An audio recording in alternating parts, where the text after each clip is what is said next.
Bienvenidos a su programa Espectro de la Ciencia. Iluminando el conocimiento, descifrando la realidad. Bueno, Marla, los saludos a sus servidores. Marla y Jesús Madrigal. Y bueno, darles la bienvenida a este nuevo semestre de transmisiones. Este nuevo ciclo y a todos los nuevos, nuevo ingreso de y a todos nuestros estudiantes que acaban de ingresar a la Universidad Autónoma de Zacatecas, a los que retoman sus actividades en las diferentes unidades académicas y en particular a nuestros estudiantes de la Unidad Académica de Ciencia y Tecnología de la Luz y la Materia, ¿no? En todos nuestros programas.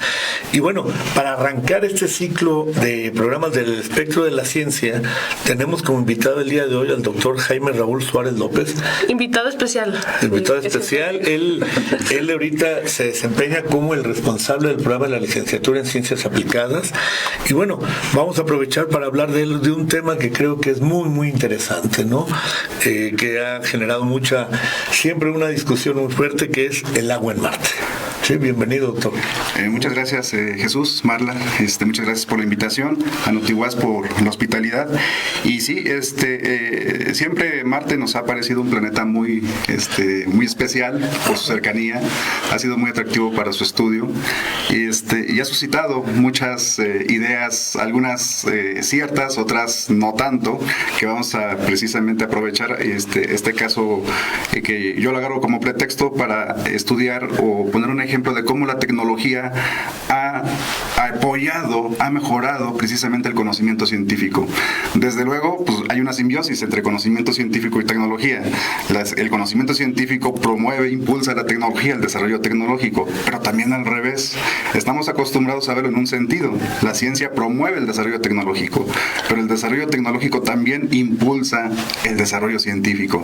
Entonces, es el énfasis que le voy a dar precisamente a la plática de este día. Pero bueno, el tema de por sí es algo muy interesante, ¿no? El agua en Marte, porque pues por ahí en nuestra infancia vimos muchos programas de Mi Marciano Favorito o de aquellos humanoides marcianos que tenían forma de humanoides, sí. Porque siempre hemos tenido ese pensamiento, ¿no? En la humanidad de querer conquistar otros planetas, o de hace 40, 50 años se decía, cuando llenemos la Tierra, ¿a dónde nos vamos a ir? El problema es que no la hemos llenado, pero la hemos devastado, ¿no? Así es. Se casó primero la Tierra antes de llenarla. Y el agua en Marte, como tú dices, a veces nos hemos preocupado más por Marte, por la cercanía dentro del sistema solar, que esa cercanía implica, un viaje a Marte implica creo que años, ¿no? Alrededor de 9 meses. 9 meses, un año casi, ¿no? Pero en una situación ideal, ¿no? Sí. ¿Sí? ¿Y por qué no buscar agua en la Luna o en algún otro lado y sí en Marte? Bueno, desde luego por sus dimensiones. Es un planeta atractivo, como posible colonización, pero además el ser humano en su curiosidad pues ha ido a buscar, digamos, minerales que pudieran ser útiles para el desarrollo de la tecnología en la Tierra, entre otras cosas. Pero yo quisiera darle un enfoque histórico a este estudio que vamos a hacer, porque me gustaría ver cómo el desarrollo tecnológico a través de la historia ha impactado precisamente el conocimiento científico. Entonces vamos a empezar con la invención del telescopio. El telescopio se inventa en 1608. Un alemán que trabajaba en Países Bajos inventa precisamente el telescopio como dispositivo para observar específicamente el cielo. Y ya después Galileo pues lo usa. Porque la gente piensa que fue Galileo, ¿no? Y sabemos que no es así, ¿no? Yo pensaba que había sido Galileo. No fue Galileo. De hecho, sus orígenes vienen de los catalejos. Lo usaban los navegantes, los primeros dispositivos ópticos, pues para viajar, ¿no? Y para las guerras. Empezaron a navegar, empezaron a hacer los catalejos, así ¿no? Es. Y después ya este inventor alemán que trabajaba en Países Bajos, pues inventa el primer telescopio ya como un dispositivo para observar el cielo, que de hecho era un telescopio compuesto, eran varias lentes que cooperaban precisamente para formar una imagen de los objetos celestes. Y bueno, gracias a ese tipo de dispositivos, posteriormente, en 1666, se logra apuntar a Marte y se dan cuenta de que hay manchas pálidas. Es un planeta, le decimos el planeta rojo, precisamente por las sustancias que están en su superficie, que es principalmente hierro, y en los polos están pálidos, precisamente hay manchas pálidas en los polos. Entonces, en esas primeras observaciones, ya con el telescopio, se logra ver esas curiosidades en los polos y se asume, o se empieza a pensar que hay agua congelada, como en la Tierra precisamente, como en los polos, en el polo norte y en el polo sur, pues tenemos pues hielo. La Antártida y la Antártida. Exacto. Entonces se empieza a pensar que pudiera existir agua en la Luna. Pero no hay certeza, simplemente es una curiosidad, una observación, una mera observación, y se empieza a sospechar de esa posibilidad. La certeza viene tiempo después, fíjense, hasta 1860, con la ayuda de la espectroscopía. Pasaron pues casi más de 200 años, o sea, desde la primera observación hasta que efectivamente un desarrollo tecnológico, que fue el espectrómetro precisamente, permitió asegurar que efectivamente había agua en Marte. Ok, fíjate, tú hablas, ese desarrollo tecnológico, el espectrómetro. ¿Qué es un espectrómetro? Para que así rápidamente, ¿por qué? Porque ayudó tanto a saber que sí era agua. Es un dispositivo experimental que nos permite analizar la luz que proviene de objetos. Que estudia básicamente la interacción de la luz con la materia. A propósito de la unidad académica de la que venimos, ¿verdad? Por eso me gusta este tipo de temas. Es interacción de la luz con la materia. Entonces, hay una correlación cuando un objeto emite un espectro, que es básicamente una huella digital del contenido químico que tiene. Nos damos cuenta que efectivamente debe de haber agua ahí en Marte. Sí, bueno, es un dispositivo experimental. Para la gente que lo escucha, las sustancias, depende de cada sustancia, tiene una huella digital en específico. Si recibimos una huella tal, es del agua. Es como uno, ¿no? Nuestras huellas digitales, por eso se le llaman así, ¿no? A estas cosas son marcas que son únicas. En cada ser humano tenemos una huella digital diferente, hasta nosotros mismos en los diferentes dedos. Sí, de hecho yo también había leído cómo en los dos planetas, así sabían como la atmósfera atravesaba los rayos del sol, sabían qué gases había. Sí. Como en Venus o así, se sabía. Y tenemos idea en la actualidad, bueno, en la parte histórica, que me gustaría que le continuaras un poco y llegáramos a la parte de decir, sabemos que hay tanta cantidad de agua allá. ¿Y qué tipo de agua es? ¿Es salada, férrica? Tenemos idea, dulce, pero precisamente esa es la parte final de esta plática. Perfecto, vamos a ir para allá precisamente. Entonces, precisamente en 1860 se inventa este dispositivo que es el espectroscopio, y en 1867 a alguien se le ocurre apuntarlo a Marte precisamente, y se dan cuenta que sí hay agua. Entonces ya hay certeza. Ese fue un primer avance tecnológico que permitió darnos certeza acerca de la existencia de agua en Marte. Entonces ahí precisamente hablamos de un primer avance, de un segundo avance, porque el primero fue el telescopio. El segundo avance fue el espectroscopio. 1600. Sí, en 1600 y tantos. Luego en 1800. 200 años después ya vino esto.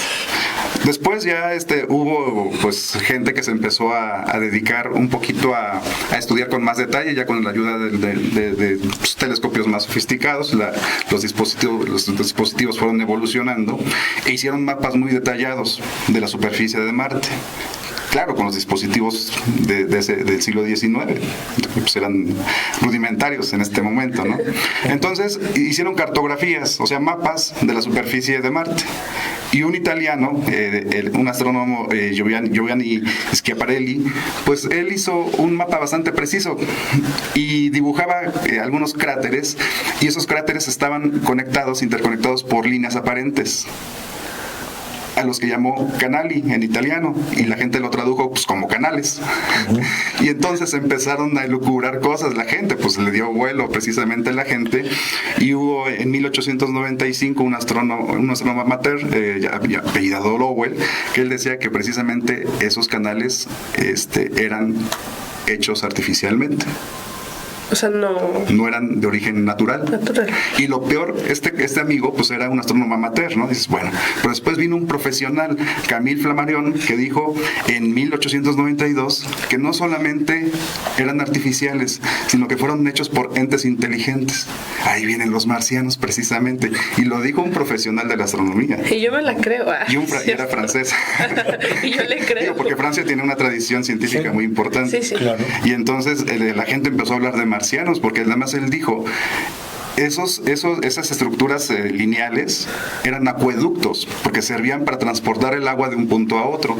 Entonces eran seres muy inteligentes que efectivamente construyeron estructuras complejas, como lo es un acueducto, para sacar provecho del agua. Entonces precisamente ahí empezó la idea de los marcianos. Ahí es donde surge precisamente lo que comentabas al principio, la idea de la ciencia ficción, pero todo fue el origen de ese concepto fue la observación aparente de líneas que cruzaban la superficie marciana. Ajá. Con un instrumento rudimentario. Que en principio no habría nada que nos diga que no podría existir vida en otro lado, ¿no? No, de hecho. No la estamos negando. Descartar, ¿no?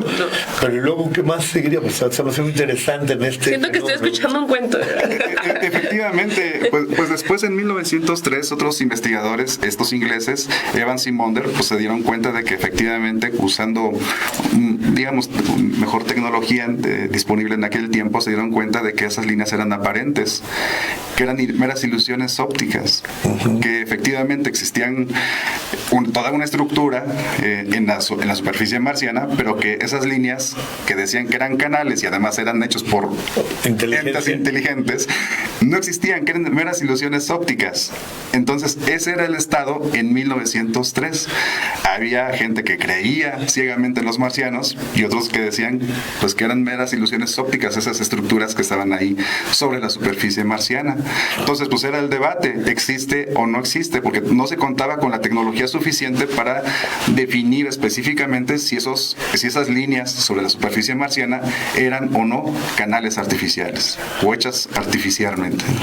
Entonces ahí viene precisamente la evolución de la ciencia, porque otra vez damos un brinco en el tiempo.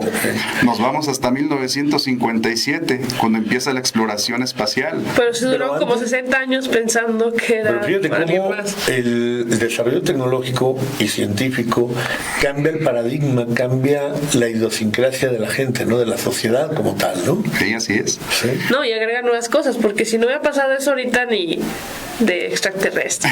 Tal vez estuviéramos menos pensantes sobre eso. Sí, y de hecho cuando pensamos en extraterrestres decimos marcianos, ¿no? Precisamente haciendo alusión a esos entes de Marte. De Marte. Pero entonces nos vamos hasta 1957. ¿Qué ocurre? Pues el hombre, el ser humano, llega por primera vez al espacio. Son los rusos, los que en la Unión Soviética, en aquel tiempo, los que logran por primera vez lanzar una nave al espacio y digamos, logran exitosamente su primer viaje espacial. Y pues Estados Unidos estaba en plena Guerra Fría en ese momento y pues Estados Unidos no se quiere quedar atrás. La NASA manda sus expediciones a la Luna, pero también manda una sonda a Marte. Y logran captar imágenes de la superficie marciana y se dan cuenta que efectivamente esos canales no existen, que eran una aberración óptica producida por toda la distancia. En la superficie terrestre pues tenemos la atmósfera. Marte mismo tiene una atmósfera muy tenue, pero la tiene, compuesta principalmente por dióxido de carbono. Entonces ahí no podemos respirar nosotros, no podemos ir simplemente a respirar. No podemos. Pero entonces hasta 1965 se logran imágenes enviadas por una sonda de la superficie marciana y se dan cuenta de que efectivamente no hay tales canales. Entonces ya hay certeza de que no hay marcianos, al menos en el concepto en el que los veníamos manejando, ¿no? ¿Y dónde quedó el agua? ¿Dónde quedó el agua? Sí. El agua existe y de hecho digamos el color rojizo de Marte es producto de oxidación, en ciertos procesos de oxidación. Sí. Hay hierro, evidentemente, y el hierro al reaccionar con el oxígeno y el agua tiende a oxidarse y forman algunos compuestos como la ferrihidrita, que precisamente es un polvo muy fino, que es el que cubre precisamente la superficie marciana. Y hay vientos, en Marte, porque acá les decía que como hay atmósfera, aunque es muy tenue, pero hay atmósfera, entonces esos vientos hacen que se distribuya ese polvito rojizo sobre toda la superficie. Entonces por eso tenemos esa coloración, pero el mismo color rojo es un indicio de que efectivamente tuvo que haber agua en Marte. Aunque porque si no el proceso de oxidación no se da. Así es. Y esas reacciones químicas no podrían provocar ese tipo de coloración, efectivamente, ¿no? En lo que nosotros vemos y observamos actualmente. Hablabas de 1957. ¿Qué siguió después? Precisamente la sonda, que fue en 1965. ¿Cómo se llamaba? La sonda se llamaba, Mariner 4 de la NASA. Ok, fue la primera. Esa fue la primera. Ok. Y después vamos a dar otro brinco en el tiempo. Ya se tenía la certeza de que los canales no eran canales, que no existían. Ese fue el avance tecnológico que, bueno, las naves espaciales permitieron darnos cuenta de que esa idea de que teníamos de los canales artificiales, pues era completamente falsa, ¿no? Okay. Entonces fue un salto otra vez en el conocimiento científico, al menos de la estructura de Marte. Perfecto. Y después ya damos otro salto brutal, porque fíjense, resulta que la NASA pues después envió sondas espaciales y envió vehículos que están en Marte actualmente. Envió 2. El primero fue en 1997. El primero fue la misión Sojourner en 1997, que era un dispositivo del tamaño de un horno de microondas. Era un carrito impulsado por energía solar. Tenía su celda solar y ahí andaba. Ese vehículo duró 2 meses nada más, fue su tiempo de vida, pero en ese tiempo envió, pues se le acabó. El ambiente es muy complejo, muy agresivo para empezar. Que no lo hemos estudiado como para tener un vehículo o algo, protegerlo, ¿no? Efectivamente. Bueno, no sé ahora, a lo mejor ya está bien estudiado en este momento, ¿no? Hay más información, sí, sin duda hay más información, pero en ese momento, pues esta nave se envió y seguramente no con la estructura robusta con la que enviamos la segunda sonda, porque envió la NASA, que fue la siguiente, exactamente, como humanidad se envió posteriormente, pero el primero duró más o menos 2 meses enviando señales a la Tierra. Que yo recuerdo que la NASA lo tomó como un gran fracaso, ¿no? O sea, me acuerdo que las críticas y los comentarios de la misma NASA fue que fracasaron, que no habían tenido tanto, cuando el haber estado en una atmósfera totalmente... Haber llegado, puesto un vehículo que mandar imágenes en tiempo real, bueno, con los 10 minutos, ¿cuántos minutos son de retraso a Marte? 2, 3, ¿verdad? Por ahí más o menos. Más o menos son 2, 3. Era un logro enorme, ¿no? Sí, y mandó más de 500 imágenes de alta calidad sobre la superficie, de la superficie marciana, y además tomó algunas muestras del suelo precisamente, porque el objetivo era tomar muestras e enviar la información. Entonces ahí el dispositivo, que es la sonda, pues ya incorporaba toda una serie de avances tecnológicos disponibles, efectivamente. Sí. O sea, nada más imaginemos la energía necesaria para hacer todo eso. Entonces ya se contaba con las celdas solares necesarias o la tecnología para mover el carrito, que era chiquitito, ¿no? Y hacer el experimento ahí mismo, ¿no? Pero duró 2 meses. ¿Y el segundo? El segundo vino en el 2012. Es la sonda Curiosity. Y ese ya rompió récords porque todavía sigue vivo, todavía sigue mandando información. Se pensaba que iba a durar 2 años. Era el tiempo estimado de vida de esa sonda y ya lleva 14 años. A lo mejor hay un técnico allá que tal vez hay un marciano que le da mantenimiento al dispositivo, pero sí, este dispositivo estaba pronosticado que duraría 2 años y ya ha durado 14 años y sigue enviando información principalmente del suelo marciano, y sabemos entonces, o tenemos información de cuál es la estructura, y sabemos que efectivamente hay agua debajo debajo de la corteza marciana. O sea, está en el subsuelo el agua. Ahí está. Hay un porcentaje de agua que se evaporó. El 1% del agua marciana se evaporó. ¿Por qué? Porque no tiene atmósfera, no hubo, se fue al espacio. Exactamente. Entonces, el agua marciana está en el subsuelo esencialmente. Y lo sabemos precisamente por medio de estas ondas. Que eso ha permitido que se mantenga el agua en Marte, si no ya se hubiera evaporado, ¿no? Así es, por las altísimas. No solo por el Sol, sino por la cinética que sabemos, ¿no? Que las partículas se mueven, etcétera, y pueden escapar, ¿no? Así es. Sí, entonces ahí pues el ambiente extremo que se experimenta en Marte, pues se debe, entre otras cosas, por ejemplo, a que no tiene un campo magnético como lo tiene la Tierra. Exacto. Fíjate que ahorita se me ocurre, para interaccionar con nuestro público, que nos envíen mensajes a nuestras redes sociales, que ahorita les decimos. Por ejemplo, ¿por qué un charco se evapora y no vemos el agua hervir? ¿Sí? ¿Qué pasaría? ¿Por qué es eso? Pero ahí lo dejamos.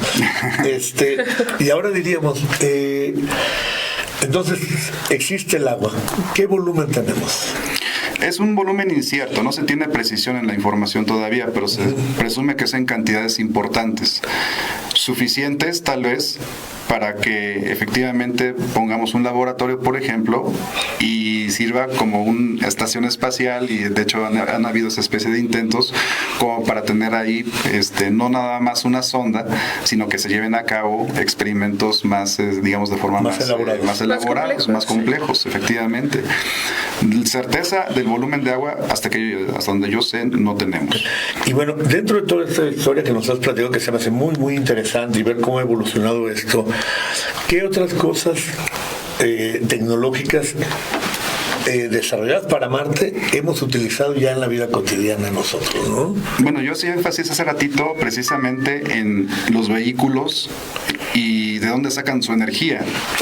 Pues precisamente las celdas solares son un dispositivo que se ha usado por ejemplo, los usamos en satélites, pues ellos tienen que obtener su energía de alguna forma y pues se despliegan precisamente celdas solares, convierten la energía solar en energía eléctrica, en un voltaje, funcionan como una batería precisamente. Perfecto. Pero las otras, digamos, las sondas de última tecnología ya usan otros efectos, como el efecto termoeléctrico. El efecto termoeléctrico es que si tú tienes un cierto material y lo calientas, o hay un gradiente de temperatura, decimos, es decir, de un lado está más caliente que del otro, se forma espontáneamente o se genera un voltaje, una diferencia de potencial también, lo que es una pila básicamente. Y para ese tipo de dispositivos se ha usado precisamente energía nuclear, pero no para generar precisamente energía, sino para calentar el dispositivo, para calentar el material termoeléctrico. Ok, bueno, perdón, estamos llegando al último minuto de la transmisión. ¿Con qué quisiera cerrar, no? Dentro yo de muy interesante. Adelante. Vemos que pasaron 200 años para saber si era agua. Pasaron 60 años pensando que había marcianos y así. Sí. ¿Cuántos años usted estima que van a pasar para que haya otro avance así? No, o sea, que ya se pueda ir y poderse estudiar. La velocidad ha aumentado drásticamente, o sea, el conocimiento, el desarrollo tecnológico actual se ha acelerado y yo estimo que los avances van a venir rápidamente. O sea, no vamos a esperar lapsos tan grandes, tan prolongados, para ver nuevos descubrimientos acerca de Marte y de la tecnología en general y del conocimiento científico en general. Muy bien. Bueno, ahora sí, algo con lo que quiero. No, pues algo de último mensaje. No, pues agradecerles por la invitación a ustedes, a Notiguaz, e invitar a los jóvenes interesados en la ciencia. El único requisito para estudiar ciencia es la curiosidad, la imaginación. El trabajo viene después, claro, hay que ponerle empeño. Eso no te lo dices. Eso no te lo decimos, pero sí imaginación y curiosidad por los fenómenos naturales. Todos están cordialmente invitados en nuestra carrera que tenemos allá, licenciatura en Ciencias Aplicadas. Pues muchas gracias, Jaime. Bueno, decirle a nuestro auditorio que por favor nos sigan tanto en redes sociales, que se mantengan al pendiente de este programa, que lo vamos a tener con una emisión quincenal. Y bueno, la próxima semana ya estaremos informando qué plática vamos a tener. En principio vamos a hablar sobre el spin electrónico, es otra de las aplicaciones muy muy importantes en todos los dispositivos electrónicos. Y bueno, cualquier duda, inquietud que tengan nos la pueden hacer llegar a través de nuestras redes sociales y créanme que vamos a incluir un tema que nos sugieran. Pues muchas gracias, nos despedimos, Marla. Muchas gracias, hasta la próxima. Hasta la próxima.